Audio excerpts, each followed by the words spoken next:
My apologies. I had to navigate the screen there. I think the answer to Mr. Todd's question is yes.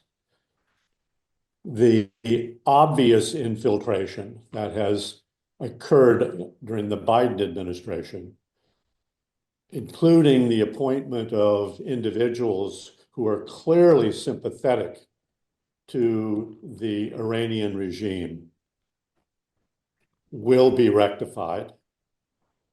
Remember that Secretary Blinken was and probably still is, a close friend of Rob Malley, who was appointed the Iran envoy and whose security clearance was lifted.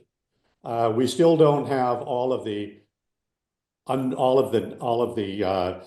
information on why that occurred. But I think that there will be more transparency into that, and I would not be surprised if the cause of him losing his security clearance was much more than putting classified information on his iPhone. But we'll see. We'll see where that investigation leads. Senator Rubio, who has been nominated for the position of Secretary of State, is not Anthony Blinken. I think Anthony Blinken exuded weakness, as did our national security advisor. And appointing people who were sympathetic to Iran, who really believed, I think, that Iran could be counted on to move to a more moderate position, I think that will end.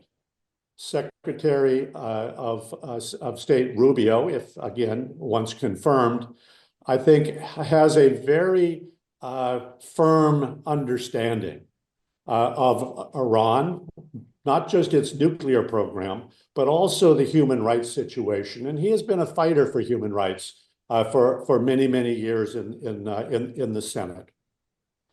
So I would expect that we won't have the same repetition that we saw in the Biden administration of appointments of people who are sympathetic to the regime, including the current chief of staff at the Pentagon for the Assistant Secretary of SOLIC, Special Operations and Low Intensity Conflict. Here you have a chief of staff with a top security clearance who is part of the Iran experts group, which was sponsored by the Iranian Foreign Ministry. I mean, it's outrageous. And I think that level of outrage will be rectified. But the real answer is there's much more to it, because what Secretary Rubio will inherit, and you'll find it in the other departments, including in the intelligence community, will be a vast number of people who are sympathetic to the notion that Iran can be encouraged to become more moderate through appeasement, through concessions. And this is deeply ingrained in the Foreign Service. It's deeply ingrained in the intelligence community. There is clearly a whole lot of wishful thinking that goes into this. I've observed this for decades. That, it's a combination of wishful thinking. It's also a failure to accept the fact that there is good and evil in this world, and that the regime in Iran is truly evil. It's also, partly due to the fear of the alternatives, of not understanding that or not accepting that there is a democratic alternative, a democratic, secular, non-nuclear alternative, which the opposition represents. So yes, to Mr. Todd, the most egregious aspects of the infiltration will be rectified, but we still have a real problem in the, I don't want to say deep state, but in the so-called sort of professional foreign service and intelligence community. How one overcomes that? Well, I think the only way to do that is leadership at the top level, pushing down for change. And it's a tough challenge for the incoming leadership, but I am somewhat optimistic that we will see progress in this area.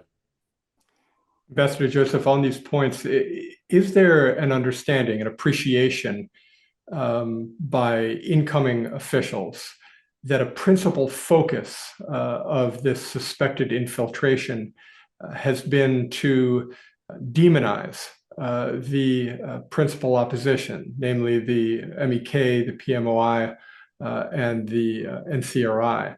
What we know is that this opposition movement is paid more attention to than all other opposition groups combined. And I wonder whether there's an appreciation of that demonization campaign that's been ongoing for some time, and if not, how we can surface it across the United States and Europe. Well, I think that's a great question. My sense is that there is not a recognition that the demonization of the opposition, of the Democratic opposition, has been a factor of the regime's efforts, including through the so-called Iran experts group that I mentioned. I think, as I said, the notion that this regime is the only alternative to deal with. This regime can become, I mean, you talk about a fool's errand, but this regime can become, through concessions, more moderate, more like us. That is so deeply ingrained that I would not expect that there would be a change, at that level of government. But there will be a significant change at the top level. My concern, though, has to do with not maximum pressure, because I think maximum pressure is exactly what needs to be done, but what is the purpose of maximum pressure? Maximum pressure, as I said in my prepared remarks, should be to destabilize the regime, should be to prep the battlefield, if you will, for the Democratic opposition to overthrow the regime. It shouldn't be to set the table for negotiations on the nuclear program, because I think that clearly is a feckless pursuit. And I just hope we don't get caught up in that sucker's game like we have before. And here I would say, just think of North Korea policy in the first Trump administration.